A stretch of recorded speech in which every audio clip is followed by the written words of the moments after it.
मेरे प्यारे बच्चे, तुम ऐसा क्यों सोचते हो कि तुम्हारे पास कुछ भी नहीं है।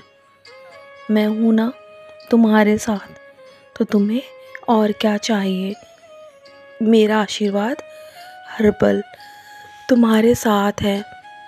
मैं जानता हूँ जब भी तुम्हारे जीवन में कठिनाइयाँ आई हैं तो तुम्हें बहुत सारा कष्ट देकर गई हैं, लेकिन जिस प्रकार तुमने श्रद्धा सबूरी में विश्वास रखा है ना, उसी प्रकार मैंने भी तुम्हें बहुत सारा आशीर्वाद दिया है मेरे बच्चे।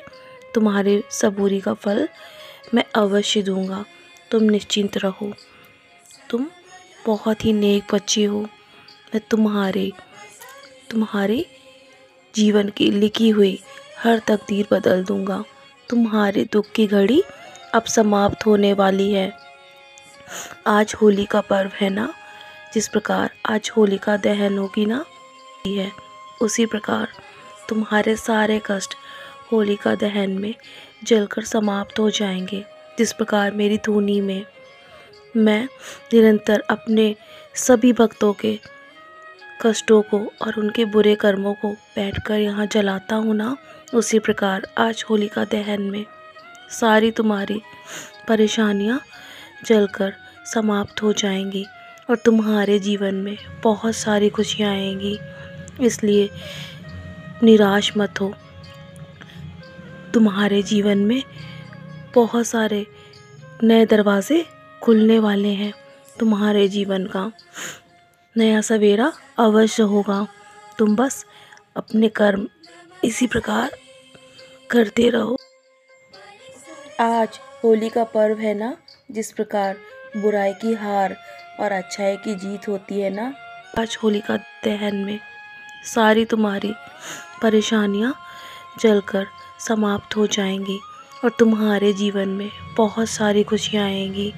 इसलिए निराश मत हो। तुम्हारे जीवन में बहुत सारे नए दरवाज़े खुलने वाले हैं। तुम्हारे जीवन का नया सवेरा अवश्य होगा। तुम बस अपने कर्म इसी प्रकार करते रहो।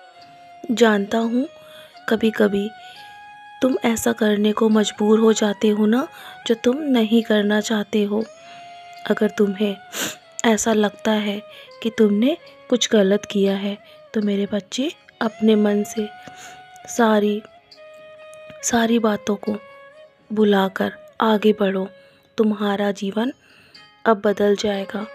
तुमने जितना मुझसे अपने कर्मों के लिए माफ़ी मांगी है ना, तो मैंने तुम्हें माफ़ कर दिया है मेरे बच्चे। अब तुम्हें सिर्फ सत्य के मार्ग पर चलना है। जानता हूँ कि थोड़ा कठिनाई अवश्य आएगी सत्य के मार्ग पर चलने में, लेकिन तुम्हारे जीवन की नैया पार भी मैं अवश्य लगाऊंगा अगर तुम मेरे दिखाए रास्ते पर चलोगे। अगर तुम ऐसा करोगे तो तुम्हारे आगे आने वाले समय में तुम्हें और कठिनाइयों का सामना नहीं करना पड़ेगा। तो चलो अब मुस्कुराकर अपने इस दिन की शुरुआत करो और सदा खुश रहो मेरे बच्चे। मेरा आशीर्वाद सदा तुम पर बना हुआ है और अपने सारे कष्टों से मुक्त हो जाओ।